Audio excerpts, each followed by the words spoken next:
noswaith dda, a croeso i'r oedfa heno, croeso arbennig chi os chi'n ymweld gyda ni. Dwi'n chi teimlo'n gytrefol os ydych chi gael paned, sgwrs ar y diwedd. Ydych chi fel Emyr sydd yn arwen i heno, y gwydion wedi bod yn Aberystwyth yn ystod y dydd. Ac yna, cyhoeddiadau, lot o gyhoeddiadau ar y sgrin, a na i ddim yn trwy popeth, ond jyst tynnu sylw at beth beth nos Fawrth. Gwrgweddi fydd grwpiau bach yn cwrdd mewn tai, felly nhw'n ni gadarnhau lleoliadau trwy WhatsApp cyn nos Fawrth. Ond peidiwch â dod i'r capel nos Fawrth. Casgad y mis gyda'r gwaith Tom a Nerys, felly nhw wedi bod ar y sgrin fyna, eiliad yn ôl, gwaith nhw'n gwlad tai. Gyna bydd y clybiau yn ailachrau nos Wener, clwb Iaia, clwb Hun am 6 a 7 o gloch. Ac yna cofiwch mae cwrdd aelodau fan hyn di sadwn am 3 o gloch. Ac yna, fel sydd ar y sgrin, nes ymlaen yn y mis, mae yna brecwast merched a brecwast dynion ar y 19fed a'r 15 o'r mis.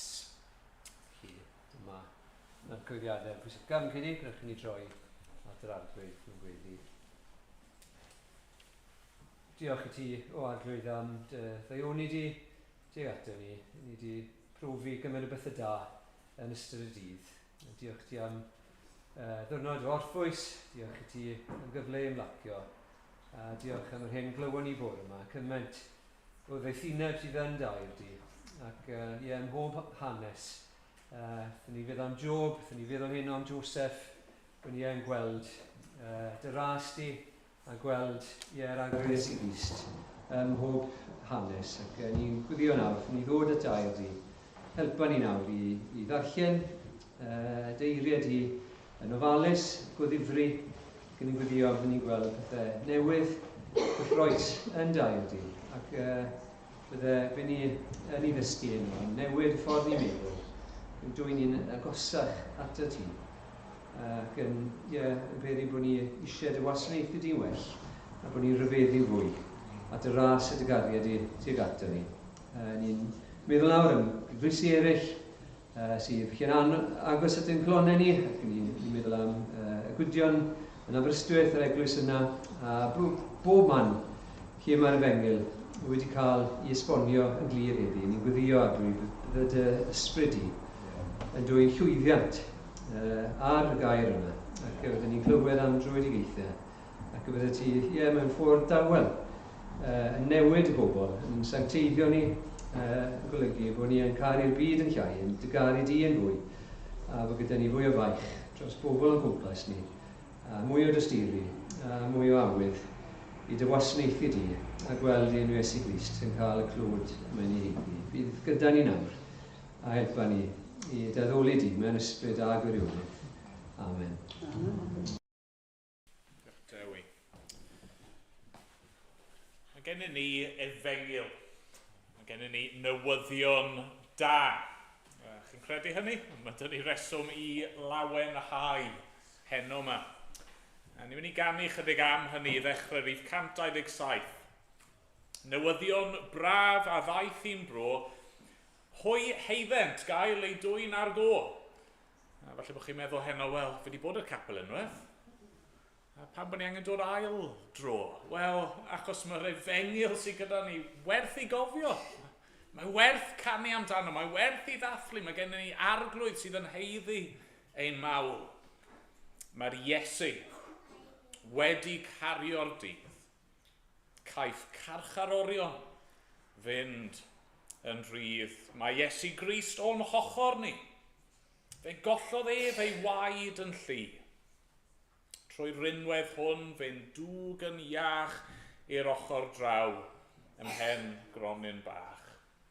Ac ymlaen, nhw'n ni sefyll i ganu mawr dyn gilydd.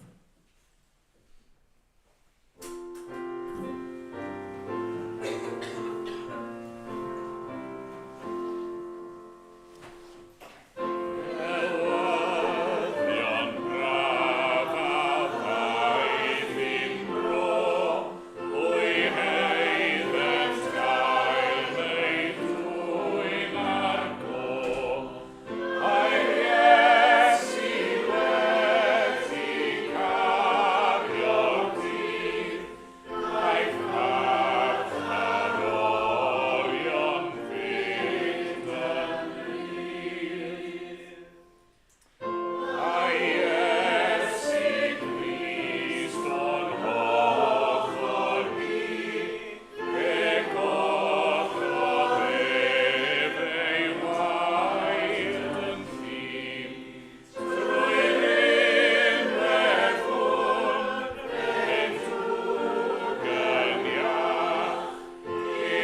Mewn moment, ni'n mynd i ddarllen o air Duw, ond gyntaf na i weddio, na ni weddio ar yr arglwydd yn gilydd.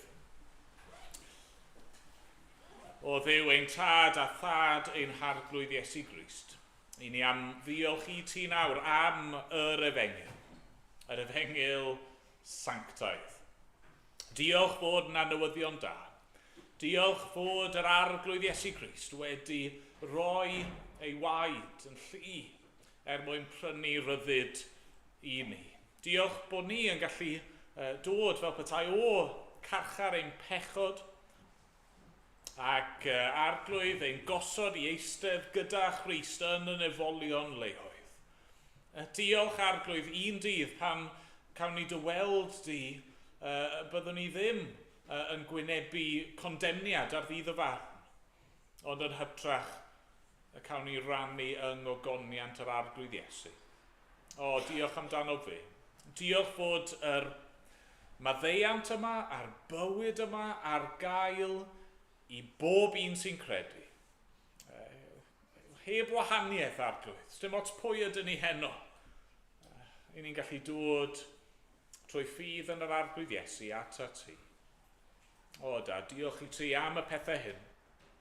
Ni'n gofyn nawr arna ti i siarad â ni trwy dy air. Diolch bod ni'n gwybod y pethau yma i gyd, am ei bod nhw wedi eu cofnodi yn y Beibl. Ac arglwydd wrth i ni ddarllen nawr.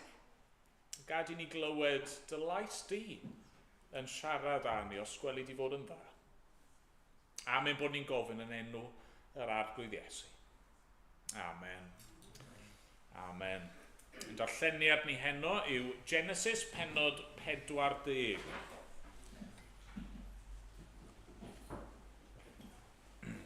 Llyfr Genesis pennod 40. A ni'n mynd i ddarllen y bennod ar ei hyd.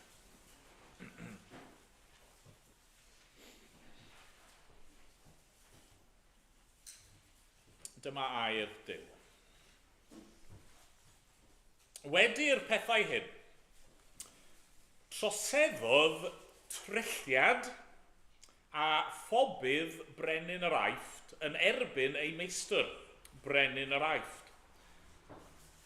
Ffromodd Pharo wrth ei ddau swyddog, y pen trilliad a'r pen pobydd, a'i rhoi yn y ddalfa yn hi pennaeth y gwarchodwyr, sef y carchar lle roedd Joseph yn gaeth.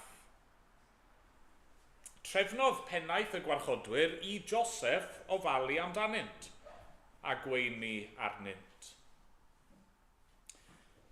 Wedi iddynt fod yn y ddalfa am ysbaid, cafodd trilliad a phobydd brenin yr Aifft, oedd yn gaeth yn y carchar, freuddwyd yr un noson. Pob un ei freuddwyd ei hun, ac i bob breuddwyd ei hystyr ei hun.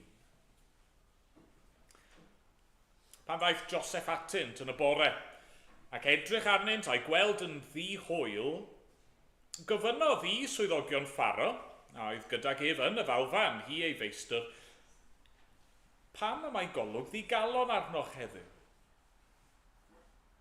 Ateb asant, cawsom freuddwydion, ac nid oes neb i'w dehongli. Yna dwedodd Joseph wrthynt, onid i Dduw y perthyn dehongli? Dwedwch yn awr i mi. Felly adroddodd y pen trilliad ei freuddwyd i Joseph, a dweud wrtho, yn fy mreiddwyd, yr oedd gwynwydden o'n blaen. Ac ar y gwynwydden, 2 cangen. Yna blagurodd, blodeodd, ac eiddfedodd ei grawnsypiau yn rawnwyn. Yn fy llaw yr oedd cwpan Pharo. Cymerais y grawnwyn ei gwasgu i gwpan Pharo a rhoi'r cwpan yn ei law. Dwedodd Joseph wrtho, dyma'r dehongliad. Y 2 cangen, 3 diwrnod ydynt. ym mhen tridiau bydd pharo yn codi dy ben ac yn dy adfer i'th swydd. A byddi dithau yn rhoi cwpan pharo yn ei law yn ôl yr arfer gynt pan oeddyt yn drilliad iddo. Os bydd i si gofio amdanaf pan fydd yn dda arnat, fe wneud gymwynas am i, trwy grybwyll amdanaf wrth pharo am cael allan o'r tŷ hwn. Oherwydd cefais fy nghipio o wlad yr Hebreaid, ac nid wyf wedi gwneud dim yma chwaith i heiddi fy ngosod mewn cer. Pan welodd y pen pobydd fod y dehongliad yn un ffafriol, dywedodd wrth Joseph, cefais yna hefyd freuddwyd, roedd 3 chawell o fara gwyn ar fy mhen. Yn y cawell uchaf, roedd pob math o fwyd wedi ei bobi ar gyfer pharo, ac adar yn ei fwyta o'r cawell ar fy mhen. Atebodd Joseph, dyma'r dehongliad. Y 3 chawell, 3 diwrnod ydynt. Ym mhen tridiau, bydd pharo yn codi dy ben oddi arnat ac yn dygrogi ar bren. A bydd yr adar yn bwyta dy gnawd. Ar y trydydd dydd yr oedd penblwydd pharo, a gwnaeth wledd i'w holl weision, a dod â'r pen trilliad a'r pen pobydd i fyny yng ngwydd ei weision. Adferodd y pen trilliad i'w swydd, a rhoddodd yntau'r cwpan yn llaw pharo. Ond crogodd y pen pobydd, fel yr oedd Joseph wedi dehongli iddynt. Eto, ni chofiodd y pen trilliad am Joseph, ond anghofio'n llwyr amdano. Amen. Diolch i Dduw am ei air i ni. Ond ni'n mynd i ganu nesaf o Rymal 2 a rhif 51. Mor fawr yw cariad Duw y Tad. Ni ellir byth ei fesur. Fe roddodd ef ei fab yn iawn i achub gwael bechadur. Does neb all ddirnad maint ei boen pan guddiodd Duw y Tad ei wydd. Aeth twyllwch didew drwy y tir, mwyn i'n gael tangnefedd. Ond yn ei sefyll i ganu dyn gilydd. Wow.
Mae'n i weddio eto yn gyda ni droi at yr arglwydd mewn gweddi. O arglwydd ein Duw, i ni yn diolch i ti yn awr, bod ni wedi cael profi dy ras. I ni wedi profi cariad anheiddiannol yna sydd gen ti tuag ato ni. Ac arglwydd, i ni'n dod ato ti heno, pob un sydd â'i ffydd yn yr arglwydd Iesu Grist, ac i ni'n gofyn y cwestiwn, pam fi? Pam ni arglwydd? Ac does na ddim ateb. Dim ond ti sy'n gwybod arglwydd. A ni'n diolch fod ti wedi ein galw ni ato ti, a ni'n diolch arglwydd fod ti wedi rhoi ffydd i ni i gredu, a ni'n dod ato ti yna ac yn diolch i ti am yr arglwydd Iesu Grist. Da, ni'n diolch am yr hyn nath ei wynebu a dewis gwynebu mwyn achub rhai fel ni. Da, ni wedi clywed am Joseph yn y carchar ac yn tra'n dweud bod e wedi cael ei gipio a bod e ddim wedi gwneud dim i heiddi ei osod yn y gell yna. A dad, ni'n gwybod fod Iesu wedi profi anghyfiawnder llawer mwy. Fod yr un di-fai a di-bechod wedi cael ei gymryd a'i arestio, a'i gaethiwo, a'i boenydio, a'i ladd. Dad, ni wedi darllen a wedi clywed am hanes diflas a thrist y pen pobydd yna yn cael ei hongian, ac arglwydd ni'n meddwl am y ffaith fod Iesu wedi dewis hynny. Dewis y diwedd yna, dewis y groes, mwyn i ni gael maddeuant. Dad, ni'n rhyfeddu. Ni'n gwybod mae'n pechod ni nath arwain Iesu i orfod marw ar y groes. Fy mhechod i oedd y bicell boen a'r hoelion ddir a'r goron draen. Arglwydd ni'n gwybod. Mae am fy mea i dioddefodd Iesu. A da, ni'n diolch felly bod wedi dewis hynny ein mwyn ni. Mwyn i ni gael profi bywyd ynddo fe. Dad, ni'n diolch bod yr arglwydd Iesu wedi concro marwolaeth. Ni'n diolch bod yn fuddigol, fod wedi trechu ei elynion ac fod nawr yn frenin ar ei orsedd. A dad, ni'n diolch felly, mae ein brenin ni sydd yn teyrnasu. Wrth i ni weld yr holl mes sydd yn y byd. Ac wrth i ni ein hunan gwynebu ymosodiadau gwahanol, ac wrth i ni wynebu heriau gwahanol, i ni'n diolch, mae'n brenin ni sydd yn teyrnasu. Ac arglwydd ni'n dod heno mwyn dy geisio di. Ni'n gofyn i ti i nerthu ni. Ni'n gofyn i ti ddod yn agos ato ni. Ni eisiau profi dy gwmni di yma heno arglwydd. I ni eisiau trwy yr ysbryd glân i glywed yr hyn sydd gen ti i'w ddweud wrthon ni yn dy air di. Arglwydd, i ni eisiau dysgu mwy amdano ti ydyn, a ni eisiau cael ein adeiladu yn ein ffydd, ond arglwydd i ni eisiau tyfu i dy nabod i'n well a dy garu di yn fwy. Arglwydd, wrth ni edrych ar ein gwlad ni'n tristau, wrth i ni feddwl am dyddiau a fi pan cymaint mwy o bobl yn dy garu di a dy enw di yn cael fwy o anrhydedd. Yr anrhydedd mae e'n ei heiddi. Dad, ni'n gweddio arno ti nawr i weithio arglwydd. Fel sydd wedi cael ei weddio'n barod, ni'n cyflwyno eglwysi ein gwlad ni. wrth i dy bobl di ddod ynghyd ac wrth i dy air di cael ei ddarllen a'i esbonio, ni'n gofyn arglwydd arna ti i fod ar waith ac arna ti i achub ac arna ti i adfywio ac arglwydd arna ti yng nghanol y tywyllwch i lywyrchu dy oleuni os gweli di fod yn dda. Dad, wrth i ni ddod ato ti heno, ni'n cyflwyno ein bywydau ni i ti. Yn gweddio ni di'n derbyn ni. Yn enw'r arglwydd Iesu Grist a thrwy ei aberth ni'n gofyn ei di dderbyn ein bywydau ni. I ni eisiau dy wasanaethu di arglwydd, i ni eisiau defnyddio ein bywydau ni a'n doniau ni a popeth sydd gennym ni arglwydd mwyn dy enw mawr di dy hun. Arglwydd, a wneud i felly fod ar waith. Arglwydd, deffro gwisg dy nerth. Yma, heno, nawr, os gweli di fod yn dda. Siarad â ni. Amen bod ni'n dod yn enw yr arglwydd Iesu Grist. Amen. Amen. Ni'n mynd i ganu eto, cyn bod ni'n dod at y bregaeth, ni'n mynd i ganu rhif 33. Ni o'n paham fod gwrthrych mawl angylion yn rhoi ei fryd ar achub dynol rhyw. Pam bu i'r bugail geisio'r afradlon i'w gyrchu adre nôl i gorlan Duw. Ond hyn a o'n, ei eni ef o forwyn, a phresau Bethlem roddwyd iddo'n gryd, a rhodiodd isel lwybrau Galilea, ac felly rhoddwyd ceidwad gwew un byd. Ac ymlaen yn ei sefyll i ganu. Thank you.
gyda fi os oes Beibl o'ch blaenau chi at yr adran ddarllenon ni, Genesis 40. Os chi'n ymuno gyda ni heno, croeso mawr, mae'n hyfryd i gael chi yma gyda ni. Felly fi esbonio chydig bach o le i ni arni. I ni fel eglwys, sbel hir nawr, ar Nos Sul, di bod yn gweithio'n ffordd trwy lyfr Genesis. Ac ni di cyrraedd, tua diwedd y llyfr, a'r adran yma yn rhoi hanes Jacob a'i feibion, ac yn arbennig ni'n cael lot o sylw yn mynd at Joseph. A beth i ni wedi gweld yw hyn. Fod yr hanes yn un go iawn, hynny yw fod stori Joseph yn un hanesyddol, yn sôn am berson go iawn a digwyddiadau go iawn, a mae yna pethau ymarferol ni'n gallu tynnu allan o'r hanes yma, be ni wedi gweld yw, mae'r ffordd gorau i ddarllen ac i ddehongli ac i gymhwyso stori Joseph yw i weld Joseph fel cysgod o'r arglwydd Iesu Grist. A be fi'n golygu wrth hynny yw hyn. Os oes cysgod ych chi, a mae yna fwy o le a tywyllwch dyn ni erbyn yr amser yma'r flwyddyn, os oes cysgod gyda chi, mae'r cysgod yn pwyntio at rhywbeth real, yn dydy, neu rhywbeth llawnach, rhywbeth fwy sylweddol. Mae'r cysgod yn beth go iawn, ond mae'n pwyntio'ch sylw chi at y gwir beth, y cyflawniad fel petai. A chi'n cael hynny yn yr ysgrythur yn y Beibl. Mae Iesu'n dweud fod y Beibl i gyd yn siarad amdano fe. Fe yw canolbwynt yr ysgrythur i gyd. A chi'n chwilio ar ysgrythurau, yn chwilio am fywyd, wel yr hyn chi'n chwilio amdano yw fi, meddai Iesu. Ond mae'r Beibl yn gwneud hynny mewn gwahanol ffyrdd. Weithiau, be mae'r Beibl yn gwneud yw dangos yr llinach sydd yn arwain, yn aradeg at yr arglwydd Iesu Grist.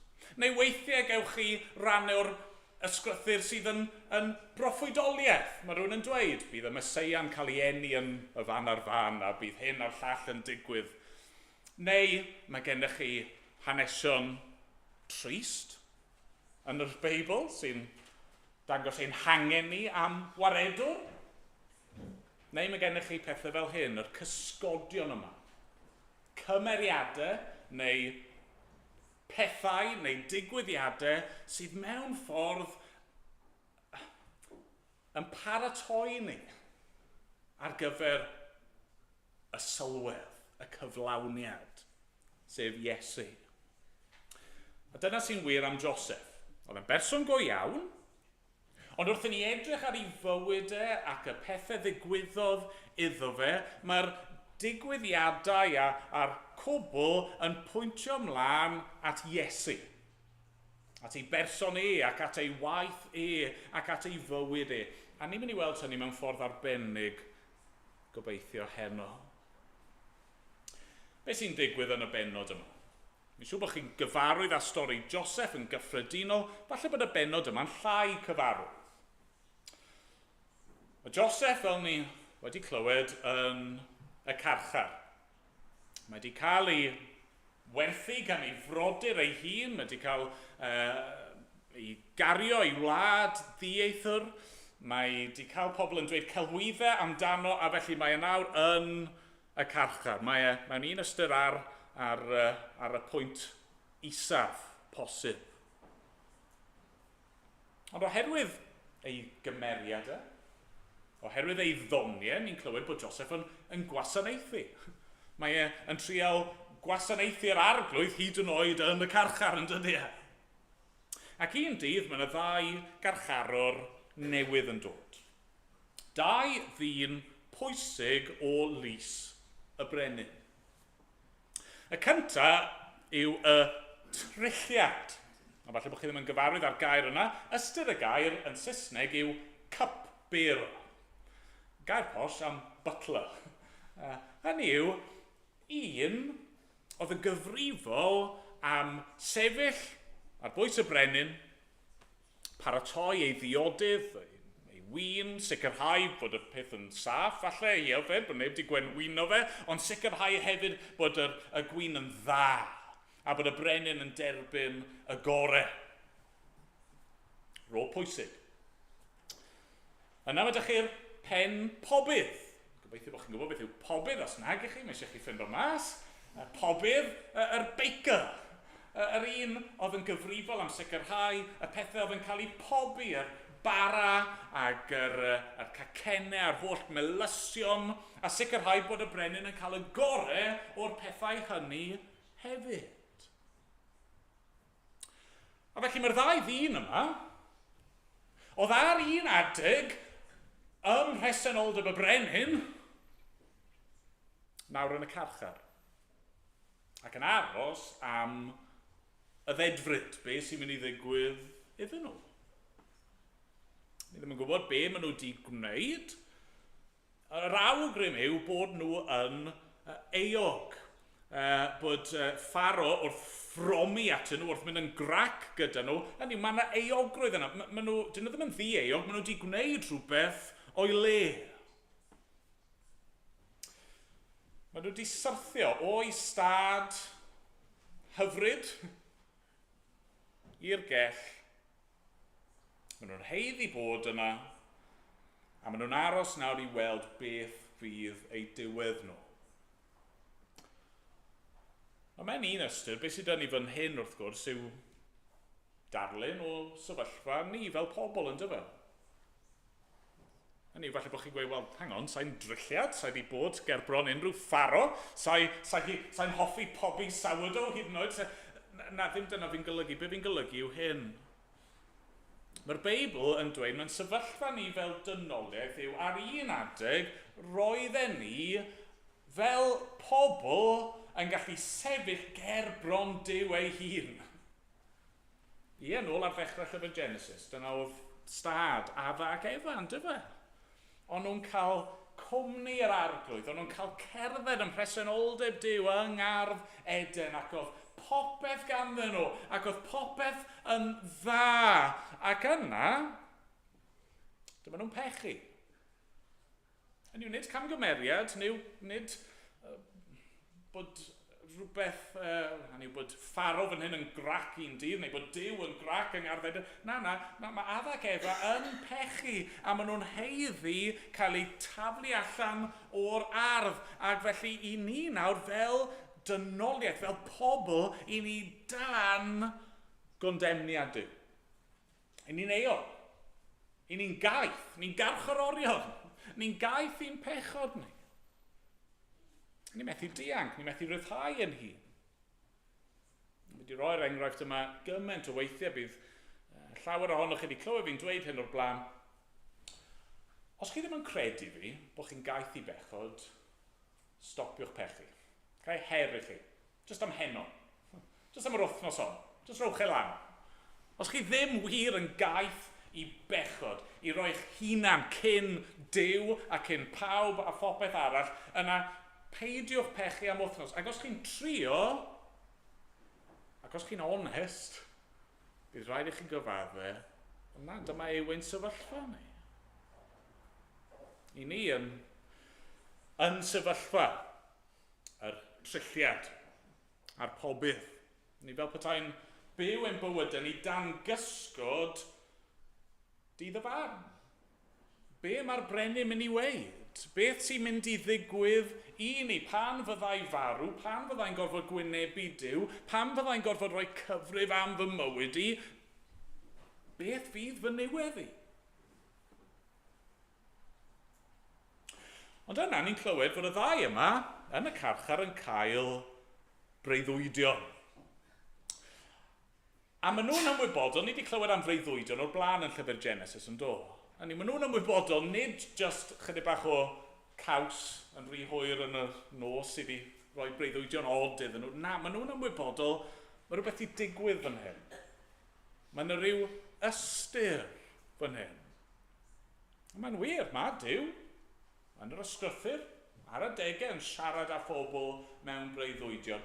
Ac mae'n wir bod yr arglwydd yn gwneud hynny hefyd. Mae yna hanesion hyfryd yn does am rannau o'r byd lle mae yna erledigaeth a lle mae yna bobl sydd ar hyn o bryd ddim yn nabod yr arglwydd a mae Duw yn siarad â nhw. Nawr fan hyn, maen nhw'n ymwybodol, mae yna rhywbeth yn mynd mlaen, mae yna rhyw ystyr, a maen nhw'n rannu'r peth gyda Joseph, ac mae Joseph yn hollol gywir yn dweud, wel, i Dduw y perthyn dehongli. Hynny, os mae Duw sydd wedi siarad gyda chi trwy'r freuddwyd yma, yna fe fydd e'n helpu fi i ddehongli yr hyn sydd ganddo fe i'w ddweud. Na beth yw'r breuddwydion yma? Wel, y trilliad gyntaf, dyma fe'n gweld gwynwyddau. Hynny yw planhigyn grawnwyn, grapevine. Mae yna dair cangen, nath e sylwi hynny yn y freuddwyd, mae hwn yn arwyddocaol, mae yna tair cangen. A mae'r wenwyddau yma yn wirthiol, yn ryfeddol, yn tyfu ac yn blaguro, mae yna blodau ac yna mae yna ffrwyth yn dod a mae'n cymryd y ffrwyth a mae'n gwasgu a mae'n ei cwpan a mae'n gweld ei hun yn roi i pharo. Nawr, bron a bod chi'n meddwl, wel, come on, dyma gymryd â hynny i ddeall. Ydy, ond mae Joseph yn neud yn glir iddo fe. Ystyr hyn yw ymhen tridiau ar y trydydd dydd. Mae pharo yn mynd i godi dy ben. Hynny yw ti'n isel nawr, mae dy ben di lawr, ond mae'n mynd i dy ddyrchafu di. Mae'n mynd i dy adfer di. Mae'n mynd i ddychwelyd ti i'r man roedd e ti ynddo o'r blaen. Newyddion da. Wrth glywed hynny, mae'r pobydd yn codi ei ebeithion, yn dydy. Yn gweud, wel, nes i gael breuddwyd hefyd. Breuddwyd eitha tebyg, yn dyfe. Nath ei weld bod ganddo fe 3 basged ar ei ben, yn llawn bara, a pethau da, a melys, ac oedd y pethau wedi cael eu paratoi i pharo, ond maen nhw'n cael eu bita gan adar. Mae Joseph yn gorfod esbonio iddo fe o newyddion gwael. Ymhen tridiau, mae dy ben di yn mynd i gael ei godi, ond nid codi er mwyn ei ddyrchafu, hynny mae'n mynd i gael ei wahanu o dy gorff di, ti'n mynd i gael dy ddienyddio, ti'n mynd i gael dy ladd, ac yna mae dy gorff ti'n mynd i cael ei grogi, a bydd yr adar yn bita ti.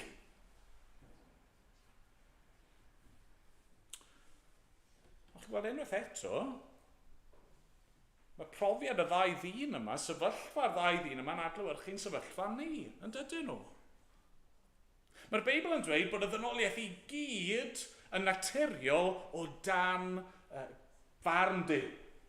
I ni gyd yn sefyll yn euog gerbron Duw ac yn ni'n heiddi cosb Duw. Ond yna mae'r Beibl yn dweud, chi'n gallu rannu'r ddynoliaeth mewn i ddau. Dau math o berson sydd ar y ddaear, dau dynged sydd yn gwynebu pawb. Mae yna rai sydd rhywsut yn mynd i cael ei hadfer, ei codi yn ôl, ei ryddhau o'r carchar, a'i codi a'i hadfer nôl i le o nhw o'r blaen gerbron Duw, ei hadfer nôl i berthynas gyda'r brenin.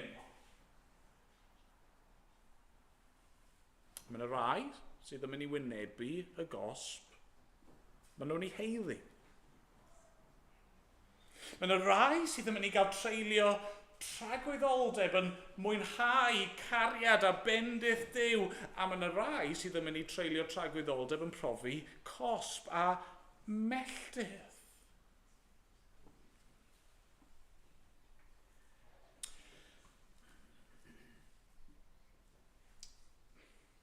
Fi'n mynd i ofyn hwn yn ofalus. Ydych chi feddwl am hwn?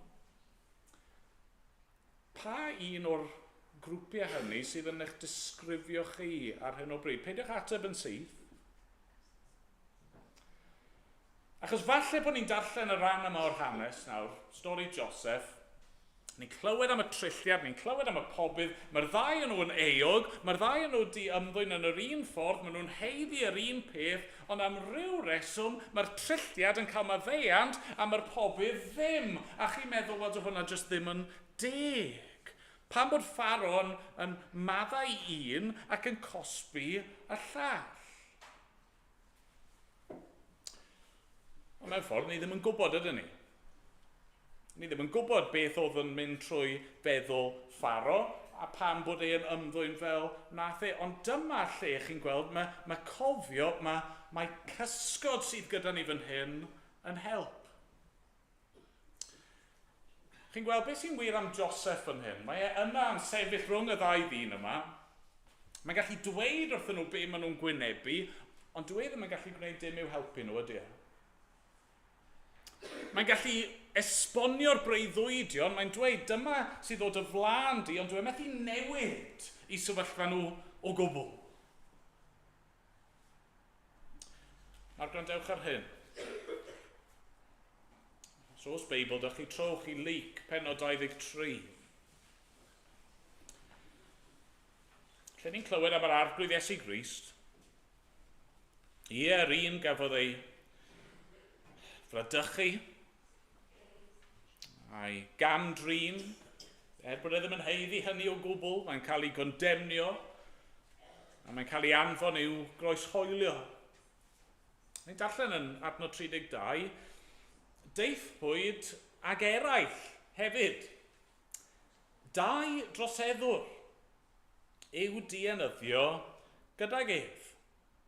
Pan ddeithant i'r lle a elwyr y benglog, yno, croeshoeliwyd ef a'r troseddwyr yn aill ar y dde a'r llall ar y chwith iddo.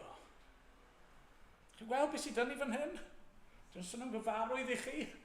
Mae Iesu mewn ffordd ar y pwynt isa, yr pwynt mwyaf tywyll yn ei hanes e a'i weinidogaeth e, a lle mae gyda'r ddau ddyn yma. Dau ddyn, sydd yn heiddi bod yna, achos maen nhw wedi gwrthryfela.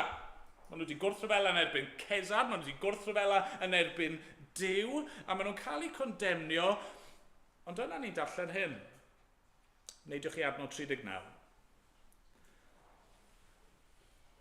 Roedd un o'r troseddwyr ar ei groes yn ei gablu. Gan ddweud, onid ti'r Meseia, achub dy hun a ninnau. Ond atebodd y llall a'i gyrryddu, onid oes arnat ofn Duw, a thethau dan yr un ddedfryd? I ni mae hynny'n gyfiawn oherwydd heiddiant ein gweithredoedd sy'n dod i ni. Ond ni wnaeth hwn ddim o'i le.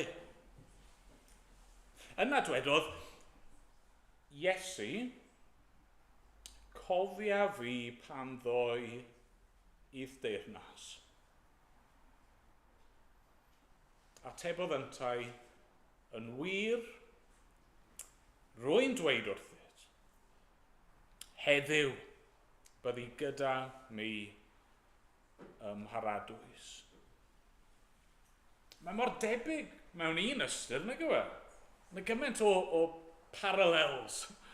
Ydych chi un person yn marw dan gondemniad ag un arall, fel petai'n gwbl anheiddiannol yn cael maddeuant ac addewid o fywyd tragwyddol a cael mynd i fod yn y deyrnas. Beth y gwahaniaeth fan hyn te? Wel, y gwahaniaeth yw hyn.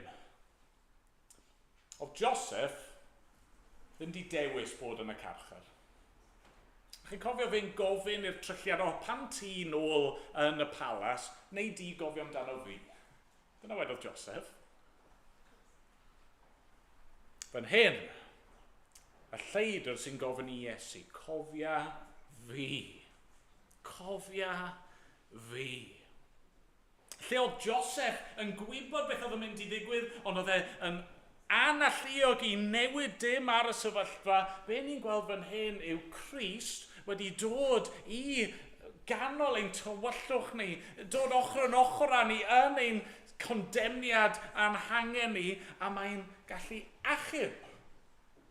Mae'n gallu newid ein sefyllfa ni. I ni gyd ar hyn o bryd yn naturiol, yn bechaduried. Ond mae Iesu yn gallu newid ni trwy ei aberth e, trwy ei farwolaeth e, trwy y ffaith bod e wedi dewis gwynebu hyn. Mae e yn gallu rhoi bywyd i bob un sy'n credu ynddo fe. Felly gai ofyn i chi eto nawr. Lle i chi arni? Lle i chi arni? Dyma mae'r Beibl yn dweud yw eich sefyllfa chi. Chi naturiol dan gondemniad. A felly, dau opsiwn sydd. Ydych chi yn un o'r bobl hynny sydd yn mynd i barhau yn styfnig i wrthod yr arglwydd, a gwrthod ei faddeuant, a gwrthod ei gariad, a dewis mynd i ffwrdd oddi wrtho fe? Neu, mae'r opsiwn gyda chi i fod yn un o'r bobl hynny sydd yn galw ar yr arglwydd. Yn dweud, cofia fi, derbyn fi, maddau fi. A chi'n gallu gwybod heno fod e wedi clirio'ch beie, fod e wedi'ch gosod chi yn rhydd, fod e wedi rhoi bywyd i chi. Lle chi arno? Lle mae hi arno rhwng chi a Duw heno?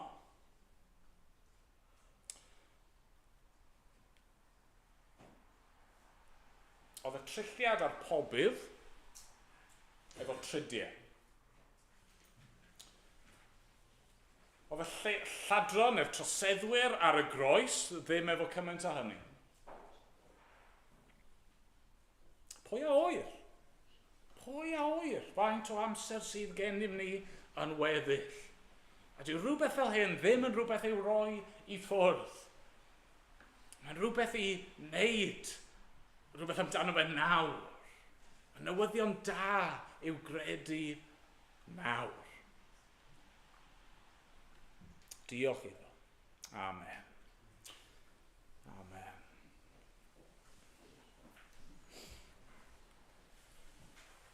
O'n i'n mynd i ganu i orffen. Rhif 44 yn y llyfr yma.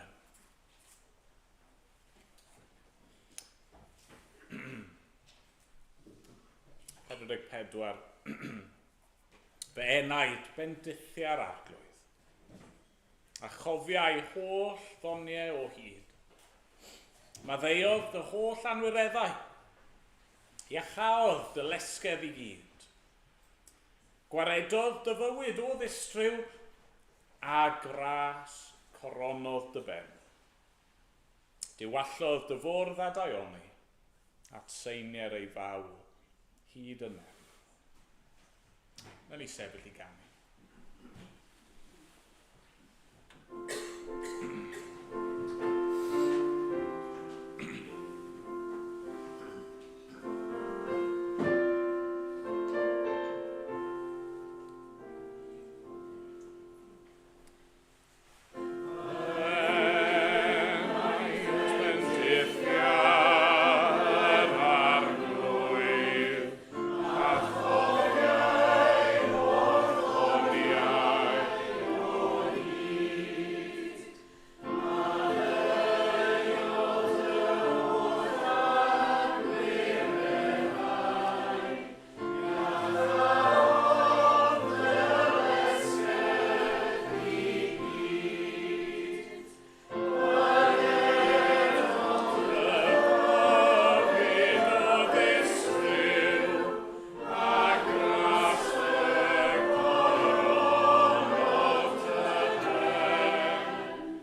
gadw. Bydded i'r arglwydd lewyrchu ei wyneb arnat a bod yn drigarog wrthyt. Bydded i'r arglwydd edrych arnat a roi i ti heddwch. Amen.